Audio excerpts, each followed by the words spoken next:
Assalamualaikum warahmatullahi wabarakatuh. Kita ketemu lagi di dalam mata kuliah Multi Criteria Decision Making, MCDM ya.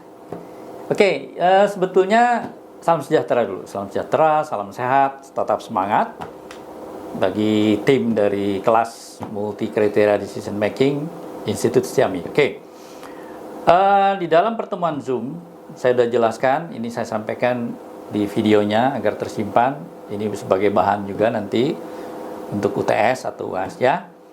Oke, kita ingat kembali multi kriteria decision making dengan gambarannya adalah suatu metode pengambilan keputusan di mana menetapkan alternatif yang terbaik dari sejumlah alternatif ya.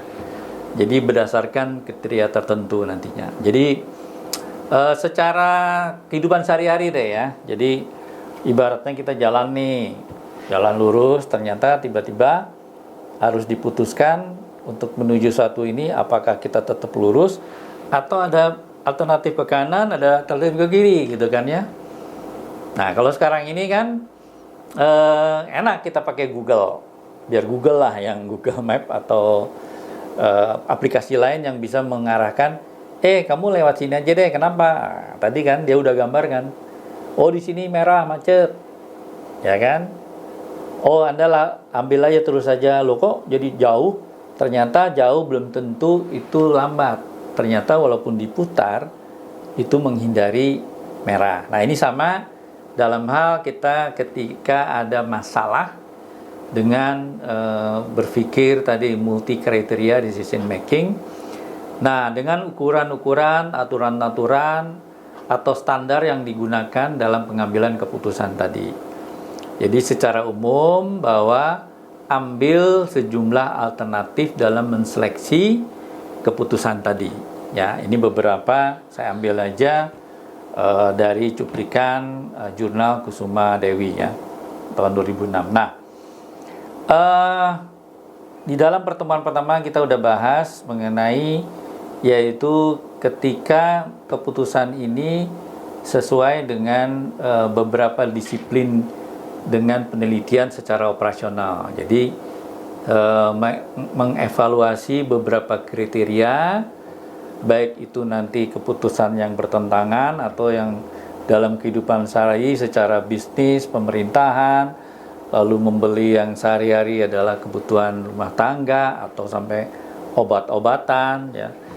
Dan sekarang ini kita di dalam pandemi ada beberapa kita kena virus tadi, teman bilang pakai ini ya, terus yang ini bilang pakai ini juga, mana nih alternatifnya kan? Nah, beberapa opsi.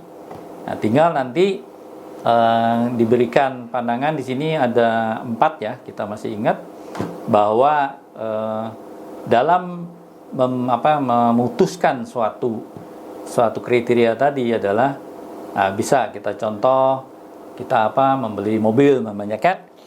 Nah, kita cek mengenai biayanya, kenyamanannya, keamanannya, ekonomi bahan bakarnya, ya kan? Terus apakah sampai kalau orang kita nih Indonesia nanti kalau dijual bagaimana harganya? Kan banyak ya alternatif-alternatif dalam hal kita menentukan mau beli mobil, ya. Yang jelas seperti itu. Apalagi juga bisnis namanya. Seorang pengusaha dalam mengambil keputusan apakah dia masih berjalan dengan perusahaannya, ke dalam administrasinya, apakah masuk ke pasar saham, lalu beli saham dan seterusnya ya. Nah, ini juga banyak. Lalu dalam industri jasa ya. Dalam industri jasa seperti jasa jasa jasa konsultasi Ini kan juga dilihat dalam hal nanti prosesnya ya, kesediaan layanannya, lalu kriteria yang mendasar apakah saling bertentangan dalam konsultasi tadi sehingga menuju kepuasan atau loyalitas pelanggan. Ini secara umum jadinya beberapa alternatif dalam menentukan multi kriteria decision making. Nah, alurnya jelas. Apa sih decision tadi? Apa tujuan yang kita tuju tadi? Nah, seleksi kriteria-kriteria tadi kan, baik tadi beli mobil, lalu dalam bisnis, dalam saham, lalu pelayanan umum ya. Nah, secara intelijensinya kita harus tahapannya adalah desainnya atau bentuknya ya. Nah, ketika bentuk itu bagaimana memilihnya kan. Nah, setelah itu kita coba implementasi sehingga nanti dapat keputusan resultnya ya, hasil akhirnya. Nah, ini tetap alur ya. Jadi contoh tadi di antara 3 atau kita tadi jalan tanpa ada Google Map. Ya sudah, jangan ada keraguan. Ya, baik tadi di jalan raya ada cabang 3 atau tadi nanti kita naik ke gunung